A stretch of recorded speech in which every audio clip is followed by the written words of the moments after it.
Setelah Nona Feng turun dari burung bangaunya, tanpa disangka dia menatap Xiaoyan begitu tajam, karena Nona Feng mengenali kalau dia adalah Xiaoyan. Melihat tatapan Nona Feng yang begitu tajam terhadapnya, Xiaoyan pun sedikit merasa aneh. Ia pun berkata, "Dengan tatapan seperti itu apakah wanita ini mengenaliku?" Dan tidak lama kemudian Nona Feng langsung melancarkan serangannya kepada Xiaoyan, dan Xiaoyan menghindari serangan dari Nona Feng itu. Kemudian Nona Feng berkata, "Ternyata benar kalau reputasimu melebihi dirimu Xiaoyan." Kemudian Xiaoyan pun merasa kaget, dan berkata, "Bagaimana kau bisa mengenaliku?"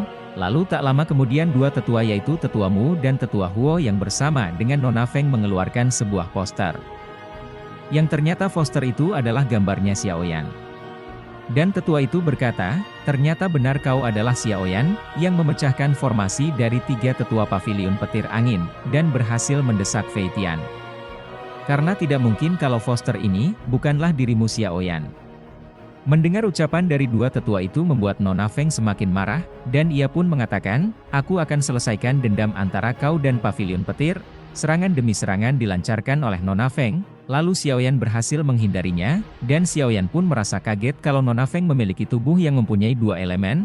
Melihat kekuatan Nona Feng membuat dua tetua bersamanya merasa kagum, dan mereka pun berkata ternyata Nona Feng bisa menggabungkan kekuatan Douqi petir dan angin. Benar saja memang cocok dengan reputasinya, sebagai jenius dari pavilion petir dan angin. Xiaoyan pun di sini terus menghindari serangan petir dari Nona Feng. Dengan kekuatan Xiaoyan, dua ketua yang bersamanya merasa khawatir dengan kekuatan Xiaoyan. Lalu tetua itu mengatakan, Nona Feng orang ini memecahkan formasi dari 3 ketua pavilion petir angin, kemudian berhasil melarikan diri dari ketua Fei Tian. Dia bukanlah orang yang bisa diremehkan. Anda juga akan bersaing dengan 3 pavilion lainnya, maka tolong tahan kekuatanmu. Mendengar apa yang telah dikatakan oleh dua tetua itu, membuat Nona Feng menghentikan serangan kepada Xiaoyan, karena Nona Feng juga mengetahui kalau Xiaoyan memiliki kekuatan misterius yang ada dalam dirinya. Kemudian tetua itu berkata pada Xiaoyan, "Hei bocah, setiap orang yang memasuki kolam darah surgawi ini, dia tidak bisa bergantung kepada kekuatan seseorang, hanya bisa mengandalkan dirinya. Dan tidak mungkin mendapatkan apapun dengan menggunakan kekuatan orang lain." Mendengar perkataan tetua itu, Xiaoyan pun berkata dalam hatinya, "Kalau memang begitu aku tak perlu mengkhawatirkan kejaran dari Fei Tian lagi. Tapi aku merasakan seperti apakah gelombang energi dari kolam darah gunung surgawi itu." Setelah beberapa lama menunggu, dan tanpa disadari gelombang energi dari pegunungan, kolam darah surgawi muncul, dengan sinaran cahaya mengarah ke langit, membuat Xiaoyan kagum dengan kekuatan energi yang sangat besar itu.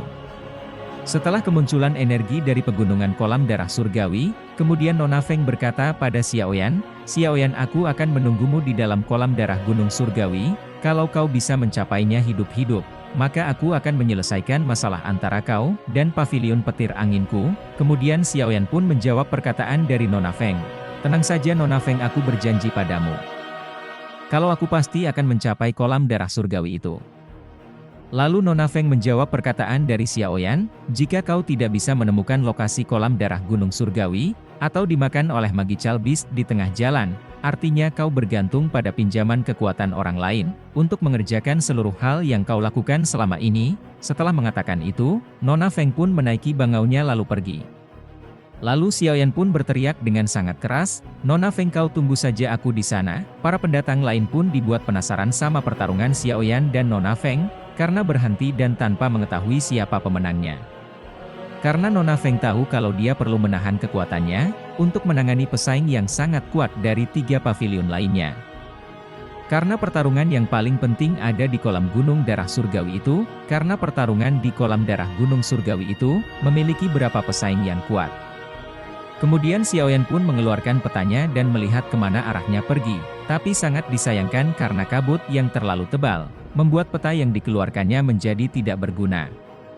Dan Xiaoyan pun mengatakan kalau aku tidak bisa terus-menerus mengandalkan dari kekuatan Yao Tian, karena aku harus mengandalkan kekuatanku, untuk menemukan kolam darah gunung surgawi itu.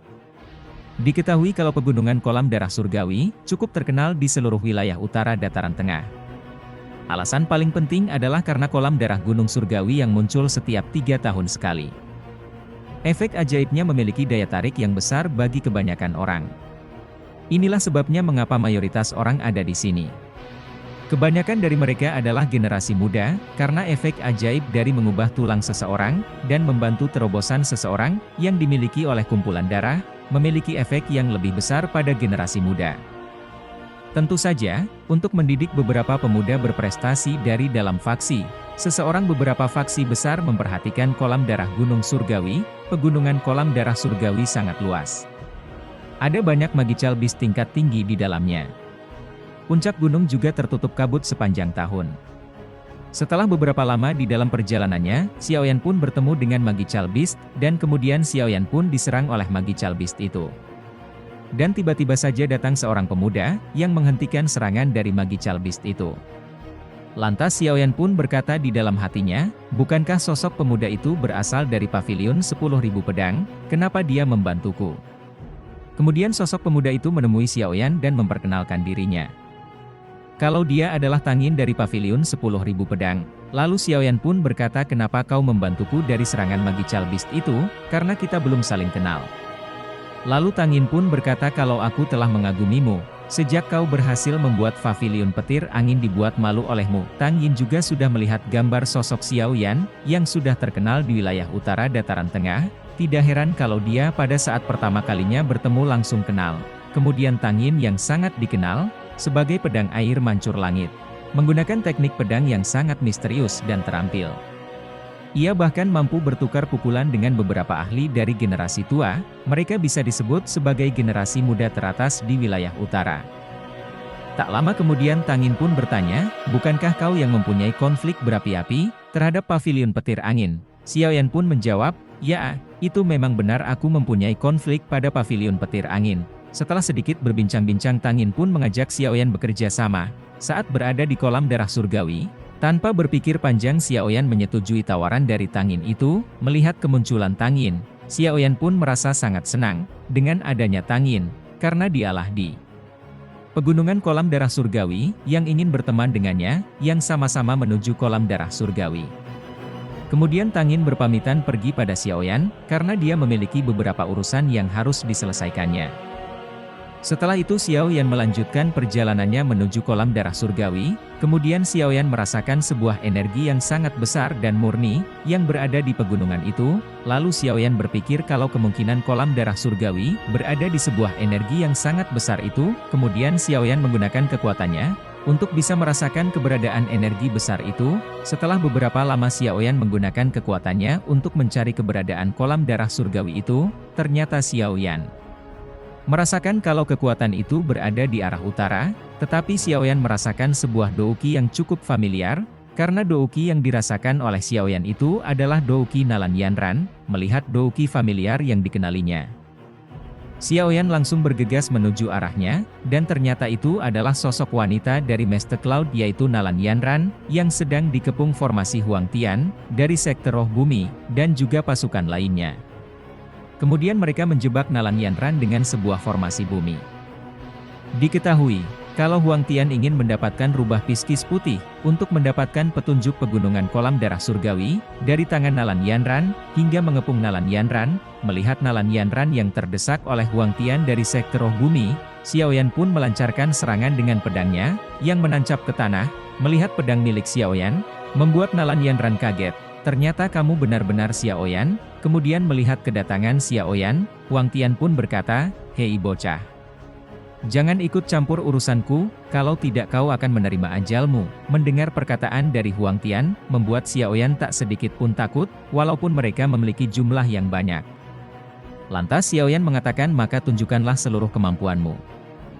Mendengar ucapan dari Xiaoyan membuat Huang Tian marah. Lalu Huang Tian pun melancarkan serangannya. Diketahui kalau Huang Tian berada di ranah Dou Huang Bintang 4, dan anggotanya Huang Tian juga berada di Dou Huang Bintang 4. Namun bagi Xiaoyan itu bukanlah masalah besar. Lalu Xiaoyan pun mengeluarkan kekuatannya, yaitu api surgawinya. Melihat api surgawi yang dikeluarkan oleh Xiaoyan, membuat Huang Tian dan anggotanya ketakutan, dan ia pun berkata, bagaimana bisa bocah ini memiliki kekuatan yang semengerikan itu? Dan Xiaoyan pun langsung menyerang mereka. Terima kasih sudah menonton dan cukup sampai di sini. video kita kali ini. Sampai jumpa di episode selanjutnya.